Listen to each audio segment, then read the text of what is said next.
வணக்கம் ஃப்ரெண்ட்ஸ். பாக்யலட்சுமி சீரியல்ல இன்னும் எபிசோட்ல என்ன நடக்குதுன்னு பார்க்கலாம் வாங்க. டைவர்ஸ் முடிஞ்ச உடனே ராதிகா பாக்யா வீட்டுக்கு வராங்க கோபியோட. ராதிகா ஈஸ்வரி கிட்ட மன்னிப்பு கேட்க, ஈஸ்வரி ராதிகா கிட்ட மன்னிப்பு கேட்கன்னு ஒரே நெகிழ்ச்சியா போயிட்டு இருக்கு.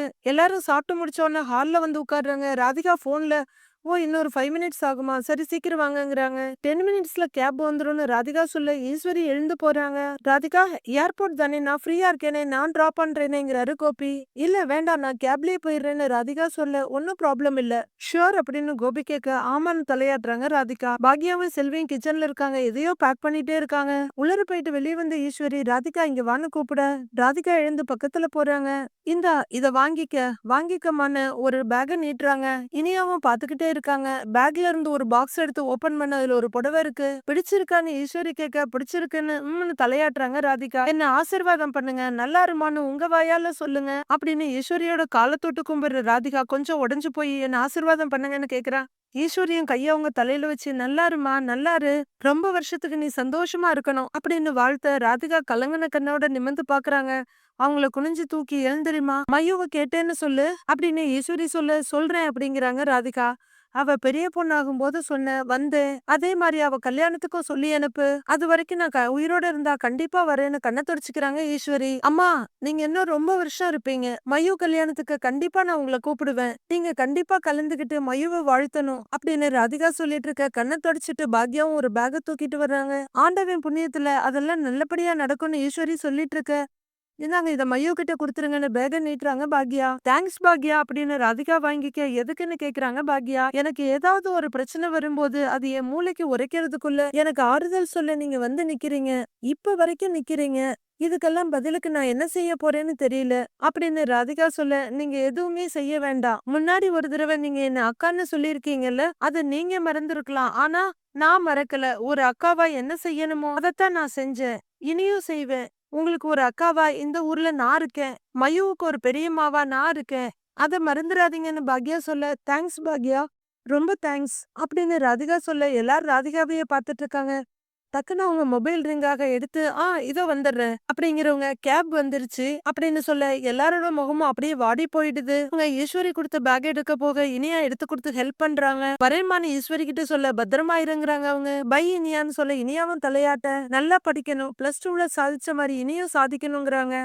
சரிங்க ஆண்டின்னு இனியா தலையாட்ட, வரேன் பாக்யான்னு ராதிகா சொல்ல அவங்களும் தலையாட்டுறாங்க. பாய் செல்வி, பாக்யாவை நல்லா பாத்துக்கொண்டு செல்வி கிட்ட சொல்றாங்க. சரிங்க மேடம்னு செல்வி சொல்ல ராதிகாவோட பார்வை அப்படியே கோபி கிட்ட போய் பை கோபிங்குது, உடம்ப பாத்துக்கோங்கன்னு சொல்லி அவரும் தலையாட்டுறாரு. அடுத்ததா பெரியவரோட போட்டோவை பாக்குற ராதிகா, அவர் போட்டோ பக்கத்துல போய் நின்னு பேக வச்சுட்டு பாக்யாவுக்கு அடுத்து என்னையும் மையுவையும் மரியாதையா நடத்துனது நீங்க மட்டும்தான், உங்க ஆசீர்வாதம் எனக்கு எப்பவும் வேணும் அப்படிங்கிற ராதிகா அவரோட போட்டோவை தொட்டு கும்பிடுறாங்க. நான் கிளம்புறேன்னு பேக் எடுத்துட்டு அவங்க கிளம்ப எல்லாரும் பின்னாடி போக டக்குன்னு நிக்கிற ராதிகா, நீங்க யாரும் வர வேண்டாம், நானே போய்க்கிறேங்கிறாங்க. எல்லாரும் நின்னுட்டு இருக்க வீட்டு வாசப்படியை தாண்டி ராதிகா வர்றாங்க. அடுத்து வீட்டுல இருக்கவங்க எல்லாரும் பின்னாடி வர ஆரம்பிக்க பாக்யாவோட வீட்டு கேட்டை தாண்டுறாங்க. கேப் அவங்க முன்னாடி நிக்குது. நிக்கிறவங்க திரும்பி பார்க்க எல்லாரும் பின்னாடி நிக்கிறாங்க.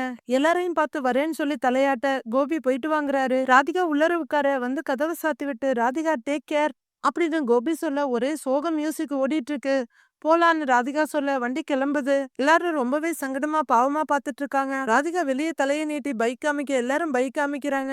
ராதிகாவோட கார் தெருமுனையில திரும்பினதும் அங்க நிக்கிற எல்லார் கண்ணுங்களையும் கண்ணீரு. ராதிகாவும் அதுவரை அடக்கி வச்சிருந்தது அழ ஆரம்பிச்சிடுறாங்க. கோபி டக்குன்னு உடைஞ்சு போய் உள்ளர போக இனியா பின்னாடியே போறாங்க. வீட்டுக்குள்ள வந்து கோபி அப்படின்னு ஈஸ்வரி கூப்பிட ராதிகா 2 டைம்ஸ் என் லைஃப்ல வந்தா. முதல் தடவை காதல் உண்மைன்னு தெரிஞ்சும் கூட அது இல்லைன்னு அதை உடைச்சு அவளை அனுப்பி வச்சிட்டீங்க. இப்போ அவ மறுபடியும் வந்து விவாகரத்து வாங்கி அவளா போறா. உன் கூட வாழ முடியாதுன்னு சொல்லி தெளிவா சொல்லி கோர்ட்ல நின்னு டிவோர்ஸ் வாங்கிட்டு போறாமா. அவ்வளவுதான் நினைக்கிறேம்மா, என்ன பொறுத்தவரையிலும் இனி ராதிகாவோட அத்தியாயம் அவ்வளவுதான் நினைக்கிறேம்மா அப்படின்னு சொல்லிட்டு கோபி திரும்பி போக கோபி அப்படின்னு ஈஸ்வரி கூப்பிட திரும்பி நிக்கிற கோபி, அம்மா பேச வேண்டிய எல்லாத்தையும் நானும் ராதிகாவும் பேசிட்டோமா, இனி பேசுறதுக்கு ஒண்ணு இல்லம்மா, பேசுறதுக்கு ஒண்ணு இல்ல, இனிமே இதான் என்னோட வாழ்க்கை, இதான் என்னோட ஃபியூச்சர்னு ஏத்துக்கிட்டு அதை வாழ பழகிக்கணுமா, வாழ பழகிக்கணும், அவ்வளவுதான் இனிமே அப்படின்னு சொல்லிட்டு அங்கிருந்து போயிட ஈஸ்வரியும் உடைஞ்சு போய் சோஃபாவுக்கு போறாங்க. எல்லாரும் அப்படியே அமைதியா உட்கார்ந்து நின்னுட்டு இருக்க. ராதிகா மேடம் தடவை இந்த வீட்டுக்கு வந்தப்ப எவ்வளவு கெத்தோட வந்தாங்களோ அதே கெத்தோட திரும்பி போயிட்டாங்க இல்லக்கா. கொஞ்சம் வெடுக்கு வெடுக்குன்னு பேசுவாங்க. ஆனா, அவங்களுக்கு ரொம்ப நல்ல மனசு. அவங்க நல்ல மனசுக்கு எங்க இருந்தாலும் அவங்க நல்லா இருக்கட்டும்க்கா. அப்படின்னு செல்வி சொல்ல பாக்யா பாத்துட்டு இருக்காங்க. அவ இதுக்கு முன்னாடியே பெங்களூர்ல வேலை பாத்துட்டு இருந்தால்ல அப்படின்னு ஈஸ்வரி சொல்ல, யார கேக்குறீங்க அத்த?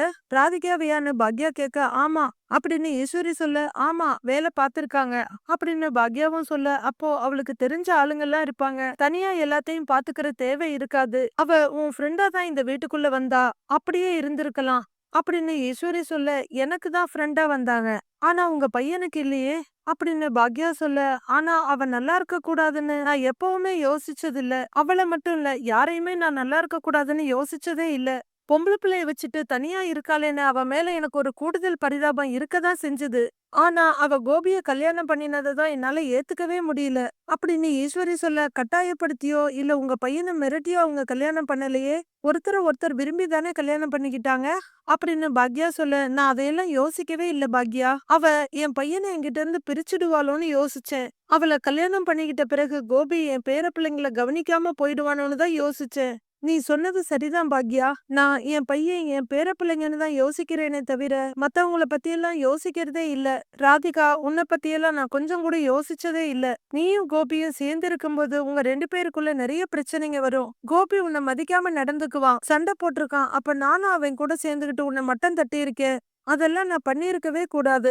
அவன நான் கண்டிச்சிருக்கணும். இப்படிலாம் பண்றது தப்புன்னு அவனுக்கு நான் புரிய வச்சிருக்கணும். இதையெல்லாம் பண்ணியிருந்தா அவன் உன்னைய நல்லா நடத்தியிருப்பான். விவாகரத்து கூட பண்ணியிருக்க மாட்டான். சரி, நடக்கக்கூடாது நடந்துருச்சு. அடுத்தது அவனா ஒரு வாழ்க்கைய தேர்ந்தெடுத்தான். அங்கேயாவது நான் ஒதுங்கி இருந்திருக்கணும். அதையும் செய்யாம அவன் மேல அக்கறை காட்டுறேன்னு ராதிகாவ கஷ்டப்படுத்தினேன், சண்டை போட்டேன். இப்ப கடைசியில உங்க மகனை நீங்களே வச்சுக்கங்கன்னு கோபிய என்கிட்ட ஒப்படைச்சிட்டு போயிட்டா. நான் யார பாதுகாக்கிறதுக்காக இதெல்லாம் பண்ணினேனோ, இப்ப அவன் அவன் தனிமனமா நிக்கிறான். எனக்கு கோபிய பார்க்கவே பரிதாபமா இருக்கு. அப்படின்னு ஈஸ்வரியால பாக்யா ஆதரவா ஈஸ்வரியோட கைய பிடிக்கிறாங்க. எல்லார பத்தியும் நான் யோசிச்சிருக்கணும் பாக்யா. அப்படி யோசிச்சிருந்தாலே கோபி நல்லா இருந்திருப்பான். நான் கோபிய பத்தியே யோசிச்சு யோசிச்சு இப்ப யாருமே நல்லா இல்லாம போயிட்டாங்க அப்படின்ற உண்மைய ரொம்ப லேட்டா உணர்ந்த ஈஸ்வரி அழுதுகிட்டே கண்ணை துடைக்கிறாங்க. அவங்க வருத்தத்தோட எழுந்து போக பாக்யா பார்த்துட்டே இருக்காங்க.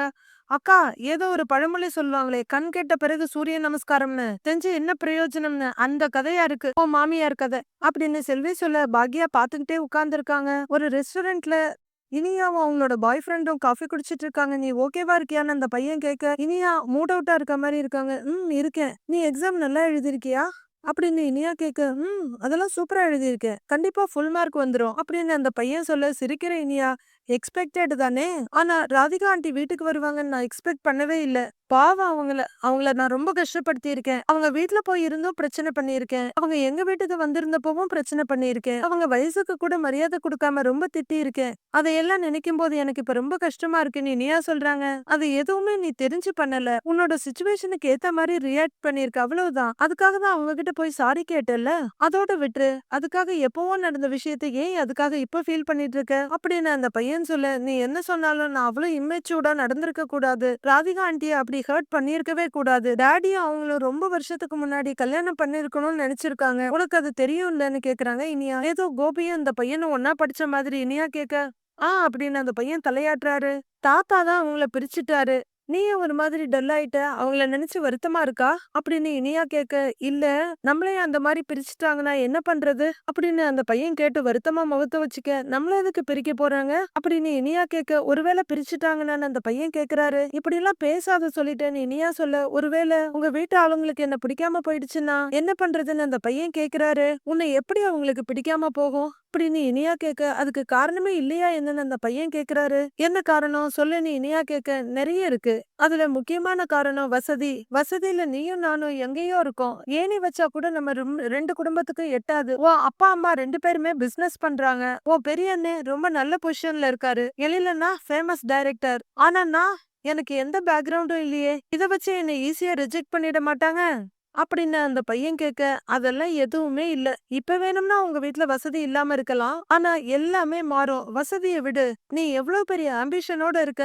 ஆம்பிஷனோட இருக்கப்ப என்னென்னலாம் சாதிக்க முடியும்னு என் அம்மாவுக்கும் என் அண்ணன்களுக்கும் நல்லா தெரியும். அவங்களுக்கு கண்டிப்பா உன்னை பிடிக்கும் அப்படின்னு இனியா சொல்ல, பிடிக்கிறது வேற, வீட்ல ஒருத்தரா ஏத்துக்கிறது வேற அப்படின்னு அந்த பையன் சொல்ல, அதெல்லாம் ஏத்துக்குவாங்க. நீதான் கலெக்டர் ஆக போறியே.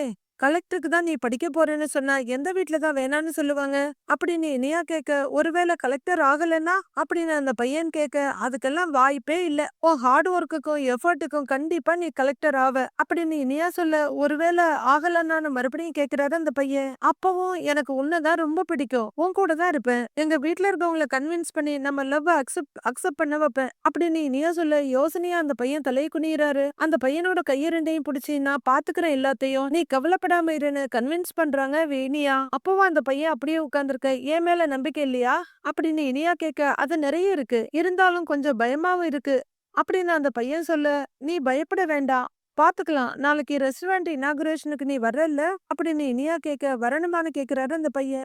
கண்டிப்பா வரணும், நீ எதுவும் சொல்ல வேண்டாம், நாளைக்கு நீ வர்ற அவ்வளவுதாங்கிறாங்க இனியா. உனக்கு பிடிச்ச கலர் ட்ரெஸ் தான் நான் போட போறேன் அப்படின்னு இனியா சொல்ல, அந்த பையன் லைட்டா சிரிக்க முயற்சி பண்றாரு.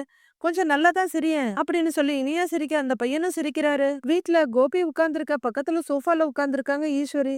இல்ல செஃப், இன்னொரு 3 or 4 days நான் வர்றதுக்கு கஷ்டம், இது வரைக்கும் நீங்க மேனேஜ் பண்ணிக்கிறீங்களா, நான் சீக்கிரமா வர ட்ரை பண்றேன். ஓகே தேங்க்யூன்னு கோபி போன வைக்க, இன்னைக்கு நீ கிச்சனுக்கு போகலையான்னு கேக்குறாங்க ஈஸ்வரி. இல்லம்மா போகலன்னு கோபி சொல்ல, நீ போகாம இருந்தா அங்க வேலையெல்லாம் ஒழுங்கா நடக்குமா அப்படின்னு ஈஸ்வரி கேக்குறாங்க. செஃப் ரொம்ப நல்லவங்கம்மா, 2 பேர் இருக்காங்க இல்லையா, எல்லாத்தையும் பாத்துக்குவாங்க அப்படின்னு கோபி சொல்ல, இருந்தாலும் நீ கூட இருந்து பாத்துக்கிற மாதிரி ஆகுமாடா அப்படின்னு ஈஸ்வரி கேட்க, சரிம்மா இன்னொரு 2-3 days போகட்டும், கிளவுட் கிச்சன் போக ஆரம்பிக்கிறேங்கிறாரு கோபி. சரி உனக்கு தனியா போக ஒரு மாதிரியா இருந்தா சொல்லு, நானும் கூட வரேன்னு ஆஃபர் பண்றாங்க ஈஸ்வரி. ஓகேமா அப்படின்னு கோபி சொல்லிட்டு இருக்க, எழில் உள்ளர வர்றாரு. டேய் வாடா அப்படின்னா, ஹாய் பாட்டி, ஹாய்ப்பா அப்படின்னு சொல்லிக்கிட்டு எழில் வந்து உட்கார்றாரு. அப்பா சோகமா இருக்கத இவரும் சோகமா பாக்குறாரு.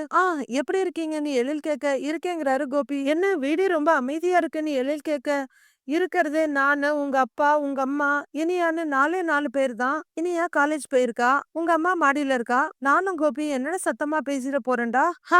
எப்படி இருந்த வீடு, முன்னாடி எல்லாம் நம்ம வீடு கலகலன்னு இருக்கும், நம்ம வீட்டோட சிரிப்பு சத்தம் தெருமுனை வரைக்கும் கேட்கும். இப்ப ஆளுங்களும் குறைஞ்சி சந்தோஷமும் குறைஞ்சி வீடு வீடாவே இல்ல, நீ செடியெல்லாம் சீக்கிரமாவே வீட்டுக்கு வரணும்டா அப்படின்னு ஈஸ்வரி சொல்ல, வந்துடலாம் பாட்டிங்கிறாரு எழில். எப்போன்னு ஈஸ்வரி கேட்க, அதுக்கான ஒரு நேரம் வரும் அப்போ அப்படின்னு எழில் சொல்ல, அந்த நேரம் தான் எப்ப வருதுன்னு தெரியவே இல்லையே அப்படின்னு ஈஸ்வரி சொல்ல, சரி ஏன் வந்ததுல இருந்து சோகமாவே பேசிட்டு இருக்கீங்க அப்படின்னு எழில் கேட்க, நடக்கிறதெல்லாம் சோகமாவே நடந்தா வேற என்னடா பண்ண முடியும், சந்தோஷப்படுற மாதிரி ஒரு விஷயம் கூட நடக்கவே மாட்டேங்குதே அப்படின்னு ஈஸ்வரி சொல்ல, கோபி தலையை குனிஞ்சிட்டே இருக்காரு. சரி பாட்டி, அம்மா நாளைக்கு புது ரெஸ்டாரண்ட் ஓபன் பண்ண போறாங்கல்ல, அது எவ்வளவு பெரிய சந்தோஷமான விஷயம் அப்படின்னு எழில் கேட்க, அதுல எனக்கு சந்தோஷம்தான், ஆனாலும் அப்படின்னு ஈஸ்வரி இழுத்துட்டு இருக்க, எழிலு வாடா, இப்பதான் வந்தியான்னு கேட்டுக்கிட்டே பாக்யா அங்க வந்து நிக்கிறாங்க. ஆமாமா இப்பதாம்மா வந்தேங்கிறாரு எழில். சரி அப்புறம் உன்னோட திறப்பு விழா வேலையெல்லாம் எப்படி போயிட்டு இருக்கு அப்படின்னு எழில் கேட்க, எல்லா அரேஞ்ச்மெண்ட்ஸும் பண்ணிட்டேன்டா,